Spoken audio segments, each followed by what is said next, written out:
प्रेम से बोलिए श्री सत्यनारायण भगवान की जय। हरे कृष्णा, राधे राधे। श्री हरि और माता लक्ष्मी आप सभी की मनोकामनाओं को पूर्ण करें। आइए रसपान करते हैं सभी की मनोकामनाओं को पूर्ण करने वाला सत्यनारायण भगवान की बड़ी ही पावन कथा और आरती। वीडियो के अंत में हम सुनेंगे श्री सत्यनारायण भगवान की पूजन सामग्री और पूजन विधि क्या है। श्री सत्यनारायण भगवान की बड़ी ही पावन कथा और आरती को प्रारंभ करने से पहले सभी अपने अपने मन में गौरी पुत्र गणेश, शिव, शिवा, वरुण, भगवान श्री हरि विष्णु और अपने कुल देवी देवताओं का ध्यान करते हुए पूरे भक्ति भाव और प्रसन्न चित्त मन से कथा का रसपान करते हैं। प्रेम से बोलिए श्री गौरी पुत्र गणेश की जय, श्री सत्यनारायण भगवान की जय, श्री माता लक्ष्मी की जय। श्री सत्यनारायण भगवान व्रत कथा प्रथम अध्याय प्रारंभ। महामुनि ऋषि व्यास जी ने कहा, बहुत समय पहले नैमिषारण्य तीर्थ में शौनकादिक 88,000 ऋषियों ने पुराण वेत्ता श्री सूत जी से पूछा, हे सूत जी, इस कलयुग में वेद विद्या रहित मानवों को ईश्वर भक्ति किस प्रकार मिलेगी तथा उनका उद्धार कैसे होगा। हे मुनिश्रेष्ठ, ऐसा कोई व्रत अथवा तप बताइए जिसके करने से थोड़े ही समय में पुण्य प्राप्त हो तथा मनोवांछित फल भी मिले। ऐसी कथा सुनने की हमारी बहुत ही इच्छा है।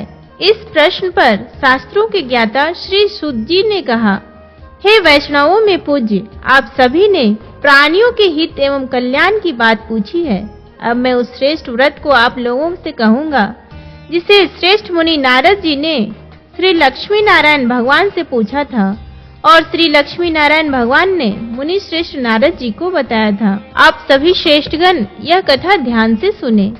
मुनि श्रेष्ठ नारद दूसरों के कल्याण हेतु सभी लोकों में घूमते हुए एक समय मृत्यु लोक में आ पहुँचे।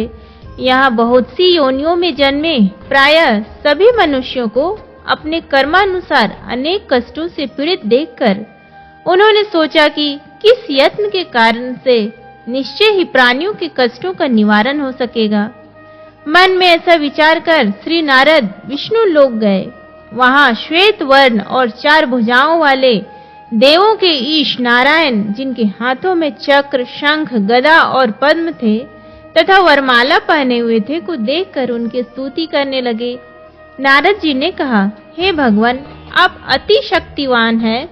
मन तथा वाणी भी आपको नहीं पा सकती। आपका आदि मध्य अंत भी नहीं है। आप निर्गुण स्वरूप सृष्टि के कारण भक्तों के कष्टों को नष्ट करने वाले हो। आपको मेरा शत शत नमन है। नारद जी से इस प्रकार की प्रार्थना सुनकर विष्णु भगवान बोले, हे योगीराज, आपके मन में क्या है? आपका किस कार्य हेतु यहाँ आना हुआ है? निसंकोच कहें। तब मुनि श्रेष्ठ नारद मुनि ने कहा, मृत्यु लोक में सब मनुष्य जो अनेक योनियों में पैदा हुए हैं, अपने अपने कर्मों द्वारा अनेक प्रकार के कष्टों के कारण दुखी हैं। हे स्वामी, यदि आप मुझ पर दया रखते हैं तो बताइए कि उन मनुष्यों के सब कष्ट थोड़े से ही प्रयत्न से किस प्रकार दूर हो सकते हैं। श्री विष्णु भगवान ने कहा, हे नारद, मनुष्यों की भलाई हेतु तुमने यह बहुत उत्तम प्रश्न किया है। जिस व्रत के करने से मनुष्य मोह से छूट जाता है, वह व्रत मैं तुमसे कहता हूँ। सुनो, अति पुण्य दान करने वाला स्वर्ग तथा मृत्यु लोक दोनों में दुर्लभ एक अति उत्तम व्रत है जो आज मैं तुमसे कहता हूँ। श्री सत्यनारायण भगवान का यह व्रत विधि विधान पूर्वक संपन्न करने पर मनुष्य इस धरती पर सभी प्रकार से सुख भोग कर मरणोपरांत मोक्ष को प्राप्त करता है। भगवान के ऐसे वचन सुनकर नारद मुनि बोले, हे भगवान, उस व्रत का विधान क्या है, फल क्या है? इससे पहले किसने यह व्रत किया है और किस दिन यह व्रत करना चाहिए? कृपया कर मुझे विस्तार से समझाएं। श्री विष्णु भगवान ने कहा, हे नारद, दुख, शोक एवं सभी प्रकार की व्याधियों को दूर करने वाला यह व्रत सब स्थानों पर विजय दिलाने वाला है।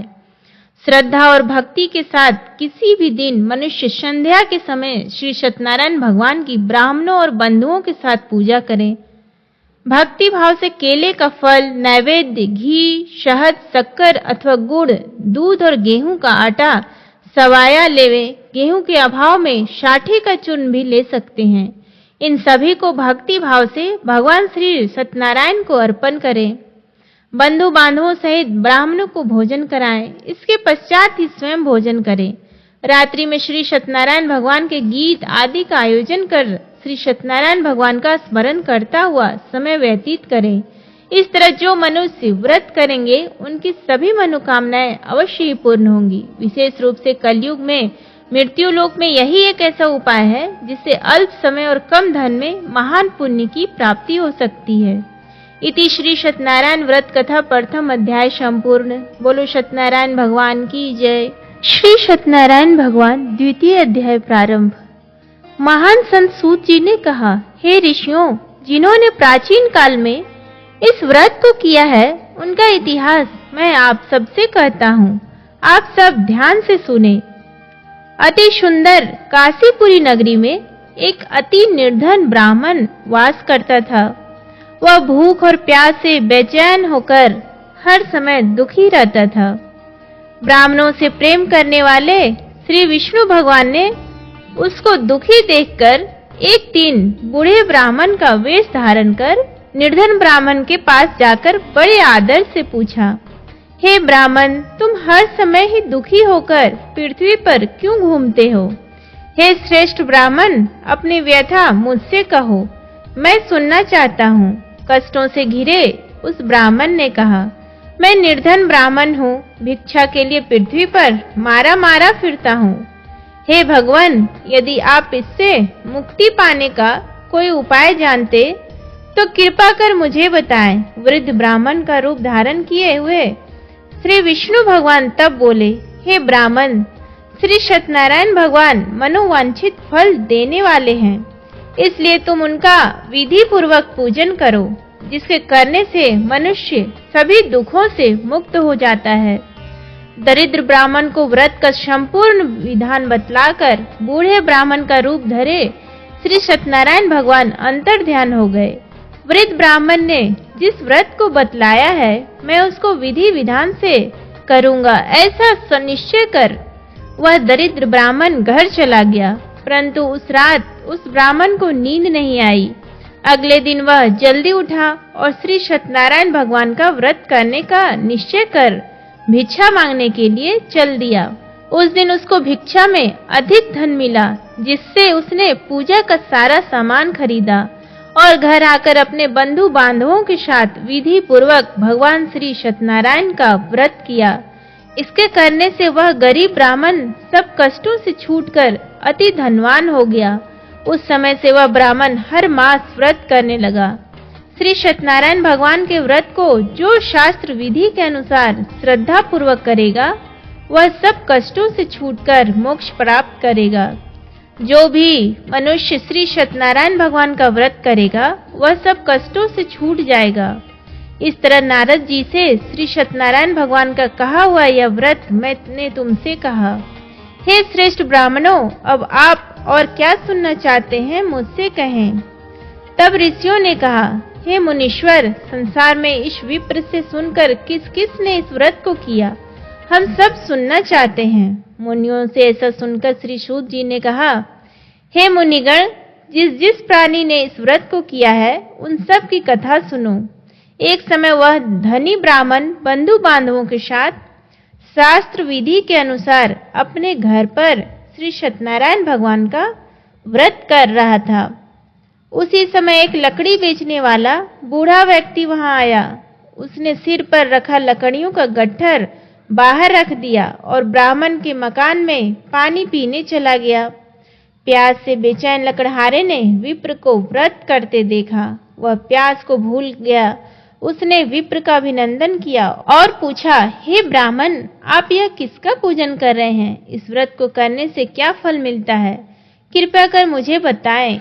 तब उस ब्राह्मण ने कहा, सब इच्छाओं को पूर्ण करने वाला यह श्री सत्यनारायण भगवान का व्रत है। इन्हीं की कृपा से मेरे यहाँ धन एवं ऐश्वर्य का आगमन हुआ है। ब्राह्मण से इस व्रत के बारे में जानकर वह लकड़हारा अत्यंत प्रसन्न हुआ। भगवान का प्रसाद व चरणामृत लेकर और भोजन करने के पश्चात वह अपने घर को चला गया। और फिर अगले दिन लकड़हारे ने अपने मन में संकल्प किया कि आज गांव में लकड़ी बेचने से जो धन मिलेगा उसी से भगवान सत्यनारायण का श्रेष्ठ व्रत करूंगा। मन में ऐसा विचार कर वह लकड़हारा लकड़ियों का गट्ठर अपने सिर पर रखकर जिस नगर में धनवान लोग रहते थे, ऐसे सुंदर में नगर में गया। उन लकड़ियों का दाम पहले दिनों से चौगुना मिला। तब वह बूढ़ा लकड़हारा बहुत प्रसन्न होकर पके केले, शहद, शक्कर, घी, दही, दुग्ध और गेहूं का चूर्ण इत्यादि श्री सत्यनारायण भगवान के व्रत की सभी सामग्री लेकर अपने घर आया। फिर उसने अपने सभी बंधु बांधवों को बुलाकर विधि विधान के अनुसार भगवान का पूजन एवं व्रत किया। उस व्रत के प्रभाव से वह बूढ़ा लकड़हारा धन धान्य से युक्त हुआ और संसार के समस्त सुख भोग कर वैकुंठ को चला गया।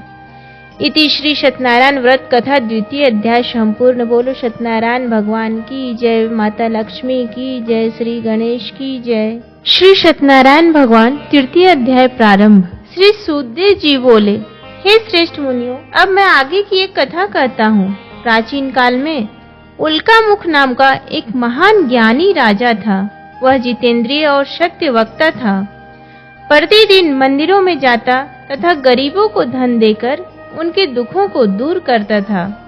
उसकी पत्नी कमल के समान सुंदर मुख वाली और सती साध्वी थी। एक दिन भद्रशिला नदी के तट पर वे दोनों विधि विधान सहित श्री सत्यनारायण भगवान का व्रत कर रहे थे। उस समय वहां साधु नामक एक वैश्य आया। उसके पास व्यापार के लिए बहुत सा धन था। वह वैश्य नाव को नदी किनारे पर ठहराकर राजा के पास आया। राजा को व्रत करते हुए देखकर उसने विनम्रता पूर्वक पूछा, हे राजन, यह आप क्या कर रहे हैं? मेरी सुनने की इच्छा है, कृपया आप यह मुझे भी समझाइए। महाराज उल्कामुख ने कहा, हे वैश्य, मैं अपने बंधु बांधवों के साथ पुत्र की प्राप्ति के लिए श्री सत्यनारायण भगवान का व्रत व पूजन कर रहा हूँ। राजा के वचन सुनकर साधु नामक वैश्य ने आदर से कहा, हे राजन, मुझे भी इसका संपूर्ण विधि विधान बताएं। मैं भी आपके कहे अनुसार इस व्रत को करूँगा। मेरी भी कोई संतान नहीं है। मुझे विश्वास है इस उत्तम व्रत को करने से अवश्य ही मुझे भी संतान की प्राप्ति होगी। राजा से व्रत के सब विधान सुन व्यापार से निवृत्त हो वह वैश्य सुख पूर्वक अपने घर आया। अपने पत्नी को संतान देने वाले उस व्रत के विषय में सुनाया और प्रण किया कि जब मेरी संतान होगी तब मैं इस व्रत को करूंगा। वैश्य ने यह वचन अपनी पत्नी लीलावती से भी कहा। एक दिन उसकी पत्नी लीलावती श्री सत्यनारायण भगवान की कृपा से गर्भवती हो गई। 10वें महीने में उसने एक अति सुंदर कन्या को जन्म दिया। दिनों दिन वह कन्या इस तरह बढ़ने लगी जैसे शुक्ल पक्ष का चंद्रमा बढ़ता है। कन्या का नाम उन्होंने कलावती रखा। एक दिन लीलावती ने मीठे शब्दों में अपने पति को याद दिलाया कि आपने जो भगवान का व्रत करने का संकल्प किया था, अब आप उसे पूरा कीजिए। वैश्य ने कहा, हे प्रिय, मैं कलावती के विवाह पर इस व्रत को करूंगा। इस प्रकार अपनी पत्नी को आश्वासन दे वह व्यापार करने विदेश चला गया। कलावती पितृगृह में वृद्धि को प्राप्त हो गई। लौटने पर साधु ने जब नगर में सखियों के साथ अपनी विवाह योग्य होती पुत्री को खेलते देखा तो उसे उसके विवाह की चिंता हुई। तब उसने एक दूत को बुलाकर कहा कि उसकी पुत्री के लिए कोई सुयोग्य वर देखकर लाए। दूत साधु नामक उस वैश्य की आज्ञा पाकर कंचन नगर पहुंचा और देखभाल कर वैश्य की कन्या के लिए एक सुयोग्य वणिक पुत्र ले आया। उस सुयोग्य लड़के के साथ साधु नामक वैश्य ने अपने बंधु बांधवों सहित प्रसन्नचित होकर अपनी पुत्री का विवाह कर दिया। दुर्भाग्य से वह विवाह के समय श्री सत्यनारायण भगवान का व्रत करना भूल गया।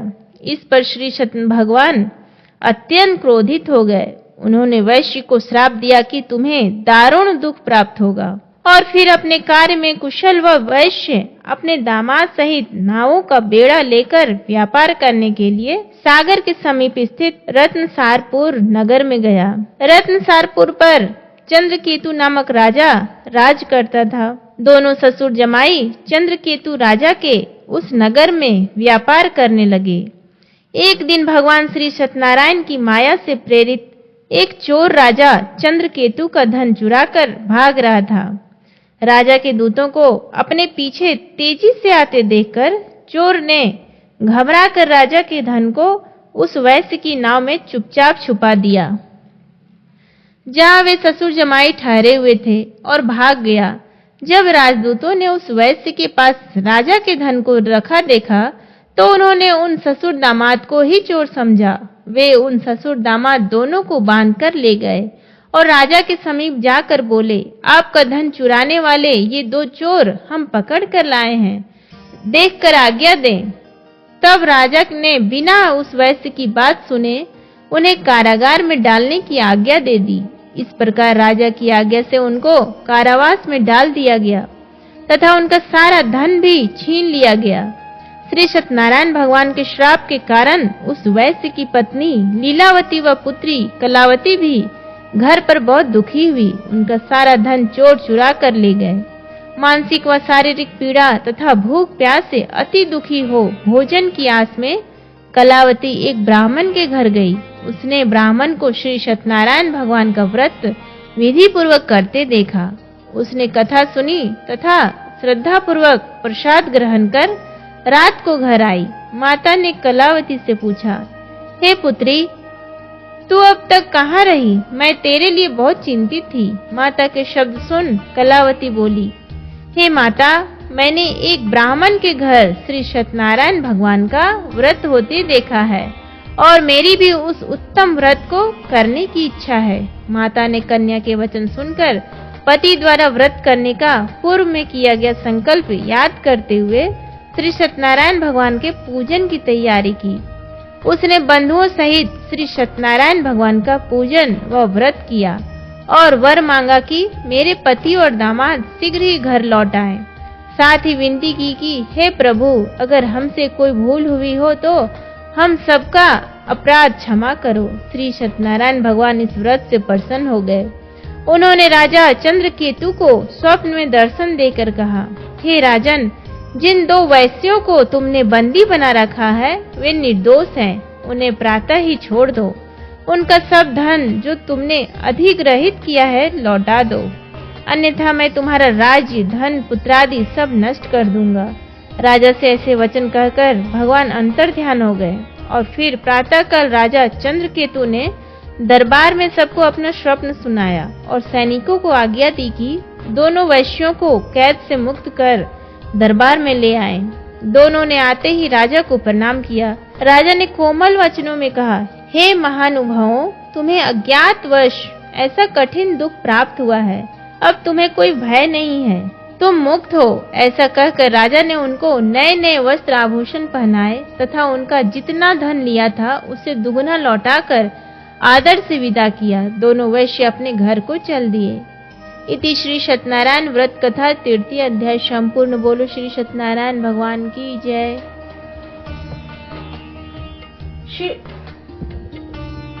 श्री सत्यनारायण भगवान 4th अध्याय।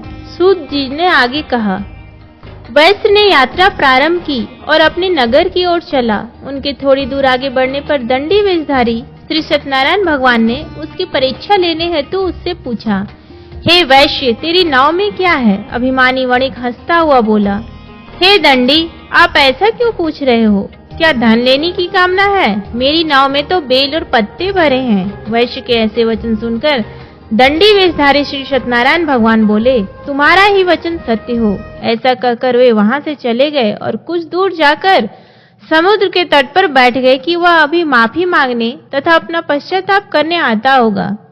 दंडी महाराज के जाने के पश्चात वैश्य ने नित्य क्रिया से निवृत्त होने के बाद नाव को ऊंची उठी देखकर अचंभा किया तथा नाव में बेल पत्ते आदि देखकर मूर्छित हो जमीन पर गिर पड़ा। मूर्छा खुलने पर अति शोक करने लगा। तब उसके दामाद ने कहा, आप शोक ना करें, यह दंडी महाराज का श्राप है, अतः हमें उनकी शरण में ही चलना चाहिए, वही हमारे दुखों का अंत करेंगे। दामाद के वचन सुनकर वह वैश्य दंडी भगवान के पास पहुंचा और अत्यंत भक्ति भाव से पश्चाताप करते हुए बोला, मैंने जो आपसे असत्य वचन कहे थे उनके लिए मुझे क्षमा करें। ऐसा कहकर वह शोकातुर हो रोने लगा। तब दंडी भगवान बोले, हे वणिक पुत्र, मेरी आज्ञा से ही बार बार तुझे कष्ट प्राप्त हुआ है, तू मेरी पूजा से विमुख हुआ है। तब उस वैश्य ने कहा, हे भगवान, आपकी माया को ब्रह्मा आदि देवता भी नहीं जान पाते, तब मैं मूर्ख भला कैसे जान सकता हूँ। आप प्रसन्न होइए, मैं अपनी क्षमता अनुसार आपकी पूजा करूंगा। मेरी रक्षा कीजिए और मेरी नौका को पहले के समान धन से परिपूर्ण कर दीजिए। उसके भक्ति से परिपूर्ण वचन सुनकर श्री सत्यनारायण भगवान प्रसन्न हो गए और उसकी इच्छा अनुसार वर देकर अंतर ध्यान हो गए। तब ससुर व दामाद दोनों ने नाव पर आकर देखा कि नाव धन से पुनः परिपूर्ण है। फिर वह विधि विधान से भगवान श्री सत्यनारायण का पूजन कर साथियों सहित अपने नगर को चला गया। जब वह अपने नगर के निकट पहुंचा, तब उसने एक दूत को अपने घर भेजा। दूत ने साधु नामक वैश्य के घर जाकर उसकी पत्नी को नमस्कार किया और कहा, आपके पति अपने जामाता सहित इस नगर के समीप आ गए हैं। लीलावती और उसकी कन्या कलावती उस समय भगवान की पूजा कर रही थी। दूत का वचन सुनकर साधु की पत्नी ने बड़े हर्ष के साथ श्री सत्यनारायण भगवान का पूजन पूर्ण किया और अपनी पुत्री से कहा, मैं अपने पति के दर्शन को जाती हूँ, तू पूजन पूर्ण कर शीघ्र आ जाना। परंतु कलावती पूजन एवं प्रसाद छोड़कर अपने पति के दर्शन के लिए चली गई। पूजन एवं प्रसाद की अवज्ञा के कारण भगवान श्री सत्यनारायण ने रुष्ट हो गए। उसके पति को नाव सहित पानी में अदृश्य कर दिया। कलावती अपने पति को ना पाकर रोती हुई जमीन पर गिर पड़ी। नौका को डूबा हुआ तथा कन्या को रोती हुई देख साधु नामक वैश्य द्रवित हो बोला, हे प्रभु, मुझसे या मेरे परिवार से अज्ञानतावश जो अपराध हुआ है उसे क्षमा करें। उसके ऐसे वचन सुनकर श्री सत्यनारायण भगवान प्रसन्न हो गए। आकाशवाणी हुई, हे वैश्य, तेरी पुत्री मेरा प्रसाद छोड़कर आई है, इसलिए इसका पति अदृश्य हुआ है। यदि वह घर जाकर प्रसाद ग्रहण कर लौटे तो इसका पति अवश्य मिलेगा। आकाशवाणी सुनकर कलावती ने घर पहुंचकर प्रसाद ग्रहण किया और फिर आकर अपने पति को पूर्ण रूप में पाकर वह अति प्रसन्न हुई तथा उसने अपने पति के दर्शन किए।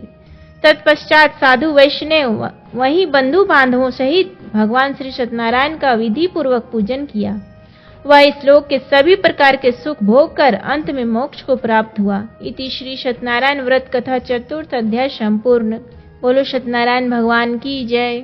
श्री सत्यनारायण भगवान व्रत कथा पंचम अध्याय। श्री सूत जी बोले, हे ऋषिगण, मैं एक और कथा कहता हूँ, आप सभी ध्यान से सुनो। सदा प्रजा के लिए चिंतित तुंगध्वज नाम का एक राजा था। उसने भगवान सत्यनारायण का प्रसाद त्याग कर बहुत कष्ट पाया। एक समय राजा वन में वन्य पशुओं को मारकर बड़ के वृक्ष के नीचे आया। वहां उसने ग्वालों को भक्ति भाव से बंधु बांधवों सहित श्री सत्यनारायण जी का पूजन करते देखा। परंतु राजा देखकर भी अभिमान के कारण ना तो वहां गया और ना ही श्री सत्यनारायण भगवान को नमस्कार ही किया। जब ग्वालों ने भगवान का प्रसाद उसके सामने रखा तो वह प्रसाद छोड़कर अपने नगर को चला गया। नगर में पहुंचकर उसने देखा कि उसका सारा राज्य नष्ट हो गया है। वह समझ गया कि यह सब भगवान श्री सत्यनारायण के रुष्ट होकर किया गया है। तब वह वन में वापस आया और ग्वालों के समीप जाकर विधि पूर्वक पूजन कर प्रसाद ग्रहण किया तो श्री सत्यनारायण भगवान की कृपा से सब कुछ पहले जैसा ही हो गया और लंबे समय तक सुख भोग कर मरणोपरांत वह मोक्ष को प्राप्त हुआ। जो मानव इस श्रेष्ठ दुर्लभ व्रत को करेगा, श्री सत्यनारायण भगवान की कृपा से उसे धन धान की कोई कमी नहीं होगी। निर्धन धनी और बंदी बंधनों से मुक्त होकर निर्भय हो जाता है। संतानहीन को संतान प्राप्त होती है तथा सब इच्छाएं पूर्ण कर अंत में वह बैकुंठ धाम को जाता है। अब उनके बारे में भी जानिए जिन्होंने पहले इस व्रत को किया। अब उनके दूसरे जन्म की कथा भी सुनिए। शतानंद नामक वृद्ध ब्राह्मण ने सुदामा के रूप में जन्म लेकर श्री कृष्ण की भक्ति एवं सेवा कर वैकुंठ धाम को प्राप्त किया। उल्कामुख नामक महाराज राजा दशरथ बने और श्री रंगनाथ का पूजन कर मोक्ष को प्राप्त हुए। साधु नाम के वैश्य ने धर्मात्मा व शक्ति प्रतिज्ञ राजा मोरध्वज बनकर अपने पुत्र को आरे से चीर कर बैकुंठ धाम प्राप्त किया। महाराज तुंगध्वज स्वयंभू मनु बने।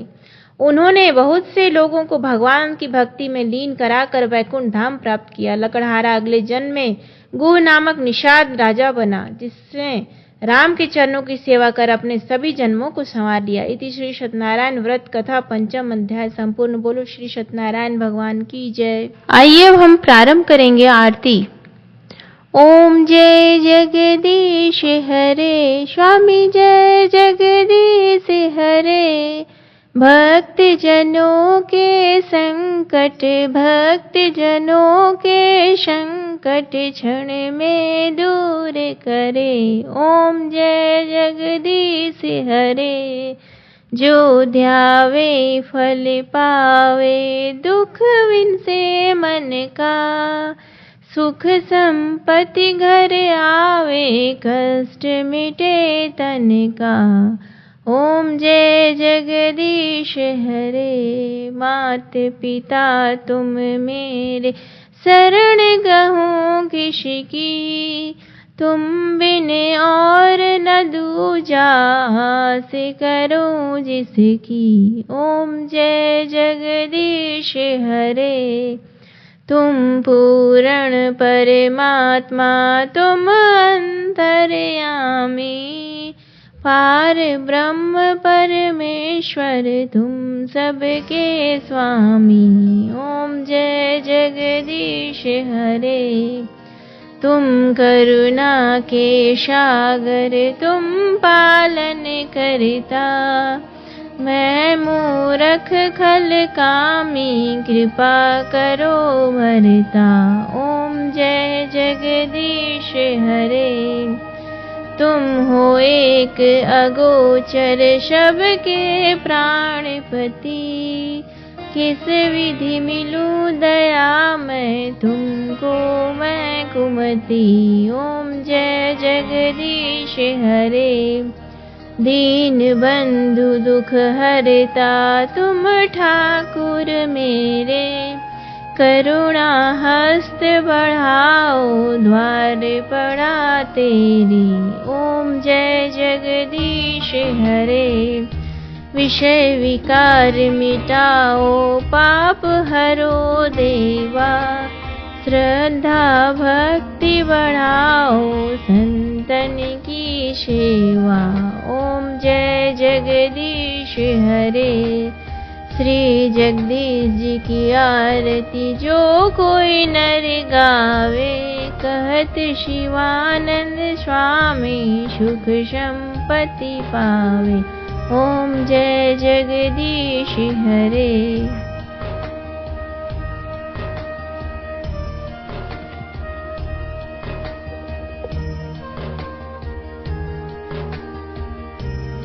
श्री सत्यनारायण भगवान पूजन सामग्री: केले के खम्भे, कलश, पंच पल्लव, चावल, पंचरत्न, कपूर, पुष्पों की माला, धूप, श्रीफल, ऋतुफल, नैवेद्य, अंग वस्त्र, आम के पत्ते, यज्ञोपवीत वस्त्र, गुलाब के फूल, दीप, तुलसी दल, पान, पंचामृत, बंधनवार, चौकी, केसर।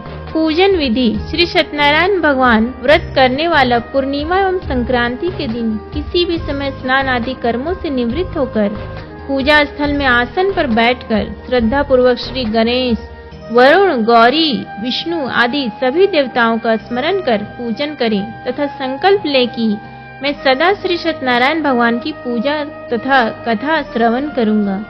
फूल हाथ में लेकर श्री सत्यनारायण भगवान का ध्यान करें। यज्ञोपवीत धूप, पुष्प, नैवेद्य आदि अर्पित कर प्रार्थना करें। हे भगवान, मैंने श्रद्धा पूर्वक फल, जल आदि समस्त सामग्री आपको अर्पण की है, आप इसे स्वीकार कीजिए। मेरा आपको बार बार प्रणाम है। इसके पश्चात श्री सत्यनारायण भगवान जी भगवान की कथा पढ़ें या सुनें। बोलो श्री सत्यनारायण भगवान की जय। उम्मीद करती हूँ आपको ये वीडियो पसंद आया हो तो प्लीज़ वीडियो को लाइक करें, शेयर करें और चैनल को सब्सक्राइब करना ना भूलें। धन्यवाद।